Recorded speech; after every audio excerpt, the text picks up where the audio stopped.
Hello everyone, आज मैं आप लोगों के लिए एक न्यू चाइनीज ड्रामा लेकर आई हूँ। आई होप कि आपको ये न्यू ड्रामा पसंद आएगा।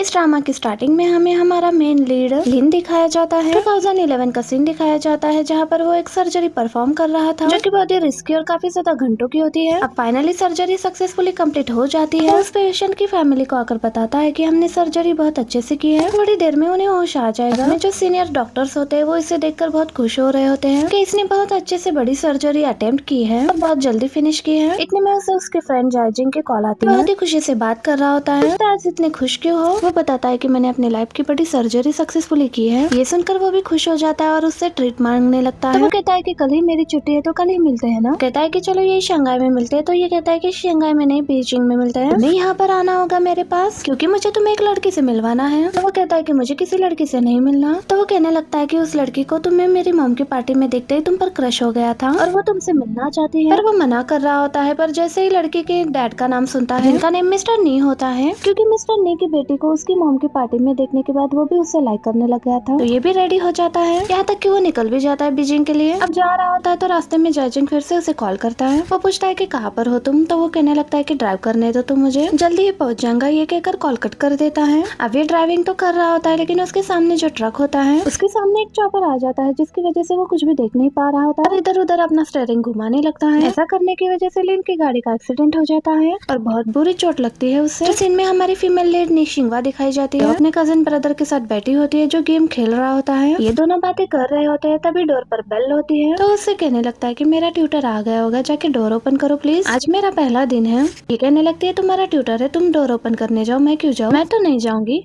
पर इसके बार बार रिक्वेस्ट करने की वजह से निशिंगवा चली जाती है डोर ओपन करने के लिए। जैसे ही डोर ओपन करती है उसके ट्यूटर को अपने सामने देखते ही ये बहुत ज्यादा शॉक्ड हो जाती है। वो ट्यूटर अपना इंट्रोडक्शन करवाने लगता है, मेरा नाम जियांगशु है। ये सीन एक कट हो जाता है। 2012 का सीन दिखाया जाता है। हमें निशिंगवा दिखाई जाती है। जियांगशु सिटी में जा रही होती है और अपने डॉम के फ्रेंड्स को बताती है कि मैं यहाँ रही हूँ और मेरा अच्छे से वेलकम किया जाए। तो वो कहने लगती है कि कौन सा वेलकम। तो वो बताने लगती है कि वो खाने के लिए अपने साथ क्या क्या लेकर आ रही है। फ्रेंड्स फौरन से मान जाते हैं वेलकम करने के लिए। अब जैसे ही वो अपने यूनिवर्सिटी पहुंचती है तो उसके सभी दोस्त उसके वेलकम के लिए खड़े होते हैं। कहती है मैंने तो बस एक दो लोगों को बोला था, तुम तो पूरे डॉम को ही लेकर आई हो। जितना भी उसका फ्रेंड सर्कल था वो सारे भी आ चुके थे। उसकी बेस्ट फ्रेंड कहती है कि हम तुम्हें सरप्राइज देना चाहते थे इसलिए आए हैं। पर उसे ये होता है कि मैं जो चिकन वगैरह लेकर आई हूँ हम सब में कम पड़ जाएगा। इतने में जांगशु और उसकी गर्लफ्रेंड एरोंग यहाँ पर आते हैं। ये दोनों बचपन से एक दूसरे को जानते थे। इन दोनों की यहाँ पर आने की वजह से निशिंगवा थोड़ी ऑकवर्ड फील कर रही होती है क्योंकि जांगशु को देखते ही उसे बोला नहीं जाता था, इसलिए वो कुछ भी बोल नहीं पा रही होती। इसे पता चलता है कि जांगशु की शंघाई में जॉब लग गई है, इसलिए वो ट्रीट देने वाला है सबको। उसे भी साथ जाना होता है इसलिए वो कह देती है कि जो खाना मैं लेकर आई हूँ चलो सब लोग वहाँ पर खा लेना। मुझे लगता है कि कम पड़ेगा लेकिन फिर भी ठीक है। एरोंग निशिंगवा को बिल्कुल पसंद नहीं करती थी। कहती है कि इसकी जॉब लग गई है इसलिए वो ट्रीट दे रहा है सबको। अब इतने में जांगशु कहता है कि तुम तो आज आने वाली नहीं थी, कल आने वाली थी ना। ये सुनकर वो शॉक्ड और चुप हो जाती है। निशिंगवा के फ्रेंड उसको वहाँ से ले जाती है, चलो खाने के लिए चलते हैं। अब ये लंच के लिए तो आ जाते हैं लेकिन उसके फ्रेंड से पूछते हैं कि इसको कैसे पता चला कि मैं आज आने वाली नहीं थी। वो कहती है कि हमारे डॉम में सभी को पता था, बॉस के बॉयफ्रेंड ने उसको बता दिया होगा। अब यहाँ जांगशु को ज्यादा ऑर्डर करने नहीं दिया जा रहा होता। निशिंगवा ने भी अपने साथ खाना लाया है ना। निशिंगवा मना करते हुए कहती है कि मेरी जो ट्रीट है वो मेरी तरफ से है, हम दोनों की ट्रीट मिलाकर नहीं होगी।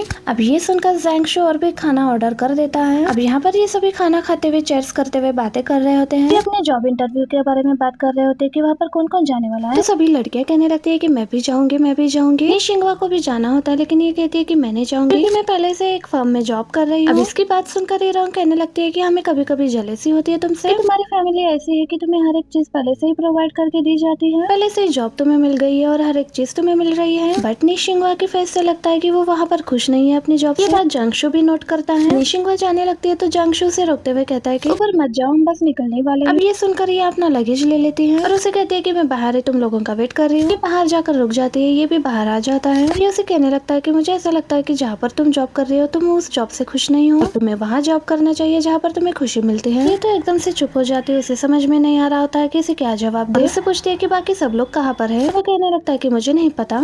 इतने में वो सब लोग भी यहाँ पर आ जाते हैं। बेस्ट फ्रेंड उसका लैपटॉप वाला बैग भी लेकर आती है। कहने लगते हैं कि हम सब लोग कैरियोके में जाने वाले हैं, जांगशु ही लेकर जा रहा है हम सबको। तो वो कहने लगती है कि मैं नहीं जा सकती, ट्रैवल करके बहुत थक गई हूँ। लेकिन उसके फ्रेंड जिद कर रहे होते हैं कि नहीं तुम चलो हमारे साथ, चलो ना। इनसे कुछ कह पाती इससे पहले उसे उसके अंकल का कॉल आ जाता है। अंकल उससे पूछ रहे होते हैं कि क्या तुम यहाँ पर आई हो तो तुम्हें मेरे घर पर आना चाहिए, चलो जल्दी से मेरे घर पर आ जाओ। आज रात तुम डॉम में रुकने के लिए मत जाना, यहीं पर आ जाना। फिर ये सबको बताती है कि मेरे अंकल मुझे बुला रहे हैं, आज रात मैं उन्हीं के घर पर जाकर रहने वाली हूँ। ये कहकर अब वो यहाँ से चली जाती है। अब जैसे ये बस स्टॉप पर जाकर खड़ी हो जाती है, उसकी कजन फ्रेंड रूही की कॉल और वो उसे कुछ चीजों की लिस्ट बताता है वो जल्दी से लाने के लिए, जिस वजह से वो अपने डॉर्म में वापस आ जाती है। जैसे ये अपने बेड पर आ जाती है, इतने में उसके रूममेट्स भी आ जाते हैं और सभी कैरियोके के बारे में ही बात करने लगते हैं। सब यही कहने लगते हैं कि पहले जैंगशु हमें लेकर जाने वाला था कैरियोके के लिए, फिर अचानक से उसके माइंड में क्या हो गया और फिर वो हमें लेकर नहीं गया। उसका मूड भी थोड़ा अजीब लग रहा था, तो इरोंग से भी अच्छे से बात नहीं कर रहा था। अब एक फ्रेंड इरोंग से पूछती है कि तुम दोनों में सब कुछ ठीक चल रहा है ना, तुम दोनों तो एक दूसरे को इतना लाइक करते हो, पर अभी ऐसा क्यों लग रहा है। इरोंग उसकी बात को काटते हुए कहती है कि मेरे साइड से तो सब कुछ ठीक चल रहा है, उसकी तरफ से भी सब कुछ पहले जैसा ही है। ये सुनकर ये चुप हो जाती है, लेकिन इसे कुछ तो गलत लग रहा था इन दोनों के बीच। ये तीनों यहाँ से जाने लगते हैं। जाते जाते एक ने शिंगवा के शूज को भी देखते हुए जाती है। ये भी उनके जाने के बाद बस स्टॉप से बस लेकर घर जाने लगती है। इसका घर तो 15 मिनट के रास्ते पर ही होता है। ये तो बस जैंगशु की वजह से डॉम में रहने के लिए आ गई थी। जब जैंगशु ट्यूटर बनकर आया था, इसे ये बहुत ही अच्छा लगा था। उसका उस पर क्रश आ गया था,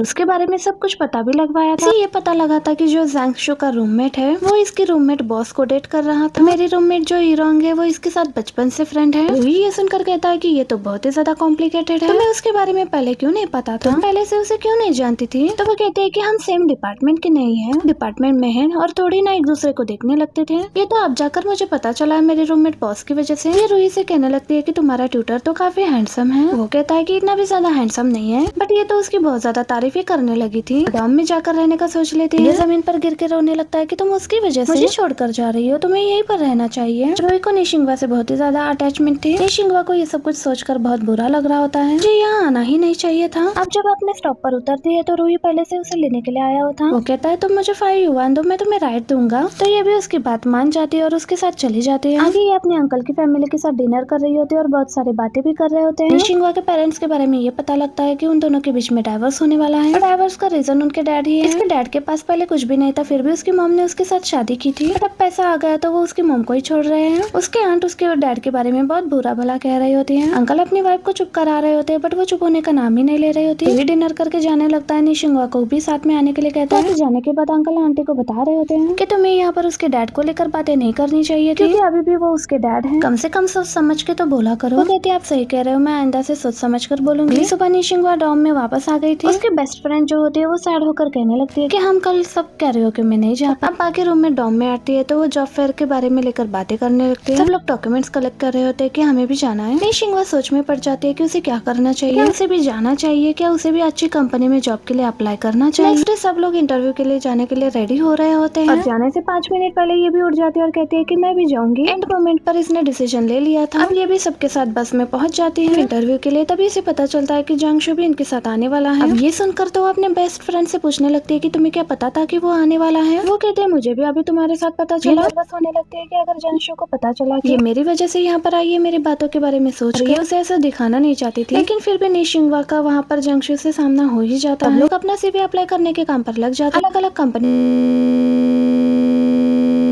जैंगशु इरोंग के साथ होता है, लेकिन वो निशिंगवा को ही देख रहा होता है कि वो कहाँ पर अप्लाई कर रही है। हम भी ये नोटिस कर लेते हैं जैंगशु उसे ही देख रहा है। इरोंग जैंगशु से पूछती है कि तुम कहाँ पर अप्लाई करने वाले हो, बस देख रहा था। अब ये सब लोग अपने CVs देकर आ चुके थे। ये सभी बाहर आकर वेट कर रहे होते हैं कि निशिंगवा कहाँ पर रह गई। निशिंगवा आती है तो अभी भी उसके हाथ में उसके डॉक्यूमेंट्स होते हैं। ये जिन जिन कंपनीज में अप्लाई करना चाहती थी वहाँ पर कर नहीं पाई क्योंकि टाइम ओवर हो गया था। देखकर जैंगशु आगे आकर उसके डॉक्यूमेंट्स पकड़ कर कहता है मुझे तो मैं करवा देता हूँ, यहाँ पर मैं एक सीनियर को जानता हूँ, वो शेंगियान कंपनी की तरफ से आई हुई है। ये कहकर वो उसके CV को यहाँ से ले जाने लगता है। देख रहे होते हैं कि इसे क्या हो गया है। इरोंग को बहुत बुरा लगता है। अब ये अपने सीनियर के पास पहुंच जाता है। वो लोग अपना सेटअप वगैरह बंद कर रहे थे और वो उसे यही सजेशन दे रही होती है कि दूसरी कंपनीज में जाकर अप्लाई करो। वो कहता है नहीं, मुझे यही पर करवाना है। ये सुनकर वो CV को देखने लगती है जिस पर निशिंगवा का नाम होता है। निशिंगवा का नाम सुनते ही लिन भी फौरन से आ जाता है। निशिंगवा के डॉक्यूमेंट्स पकड़ कर देखने लगता है और उसका फोटो भी देख लिया था उसने। पता चलता है कि ये वही लड़की है। ये बहुत गौर से देख रहा होता है और वो सीनियर बताती है कि ये हमारी कंपनी के डेवलपमेंट से है, किसी को हायर करना हो तो यही देखते हैं। अब जैंगशु भी उसके चेहरे को देखने लगता है तो ये कहता है कि ये तुम्हारी तो CV नहीं है, ये जिसकी है वो खुद क्यों नहीं आई। वो कहता है उसके पाँव पर चोट आई है इसलिए वो नहीं आ पाई, इसलिए उसकी जगह पर मैं आ गया। ये सुनकर वो चुप हो जाता है और उसके CV को अपनी कंपनी की लड़की को पकड़ाता है। इसका मतलब था कि रख लो, हम इसे इंटरव्यू के लिए बुला सकते हैं।